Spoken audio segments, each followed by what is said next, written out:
Imagine being forced to sell your property because of a family crisis, then discovering you left $150,000 in equity on the table. Ouch.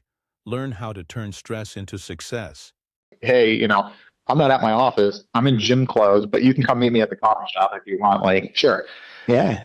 So he comes and he says, and it's, it kind of stinks. He's like, hey, listen, since we last spoke, my wife and I are splitting up. My dad's not doing well. I need to move out west. I need to list the property for sale. And I said, okay, well, let me call my client, see if he's still interested. Let's get you this backup offer if he's still interested, and then let's list it. So I go and I take the pictures. I do the whole 9 yards. And I guess things had accelerated for him where he's like, Mike, I need out of this thing. Or I need to sell. And he had his tenant on one side. It was a duplex. Tenant on one side. His boss wanted to buy it. Lowballed offered him. Another guy, another investor, I called and I was just like, hey, I'll get you some other offers. Lowballed it. So I go back and because they know he needs to sell. They're not going to give him the best price. Exactly. So I go back and I say, listen, I can still list it, or my original client's still interested at a little bit more than that. Long story short, the purchase price was $575,000, I believe it was, is what he had offered. We didn't end up listing it. He just said, I want to get under contract and I need until X date to move out and this, that, and the other. The client was like, no problem at all. So the client got a loan on it. Property was appraised. Without the rental income, the property appraised for $720,000. So this client, who's now under contract to purchase the property, already has, call it $150,000 roughly in equity. Before he even closed, right as he bought it, if he were to go and flip it, he could probably sell it for $700,000 or so. Okay. Now, again, it's just an appraisal. It's a piece of paper. People will be like, well, that's not the real value. But still, now going back to what my other thing is if it appraised at $720,000 and you're buying it for $575,000 and you're getting a loan for, call it $450,000 or whatever, right? You have all that equity that you can pull out immediately. Say you pull out $200,000 of equity, you can go buy something else. But anyways, I digress. So this client ended up buying it, completely renovated it. Okay. So he bought it for $575,000. I think they did some negotiating and got the price actually down to $530,000 something because there was, I don't know, some confusion about credits or something. All right. Let's just use $550,000 as a number. So that's easiest.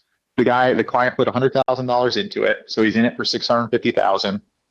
It probably would appraise now that it's been renovated and there's renters in there that's generating roughly $6,000 a month in rent between the two units. He could probably go get that appraised for maybe $900,000 to $950,000. Wow. And the debt that he owes on it is only like $400,000. So now let's call it $200,000 he's in between his down payment. Well, it was a little bit more. So call it $225,000 he's in, $125,000 for the down payment to buy it, $100,000 for the renovation, $225,000 into it. Let's say it's worth $1 million for round numbers. He could go and pull out, I don't know, another $400,000 or $500,000 tax free and go buy something else. Cash refinance.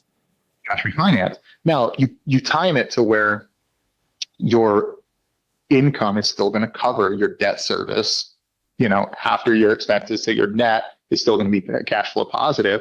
So effectively, these people are still paying your mortgage and they're paying the debt on the extra $500,000 you just took out of the bank that you could go do whatever you want with. Wow. So that would be a success story. Not everything happens like that, but that's one where it's like you're looking at it and you're going, my gosh. That was a great one.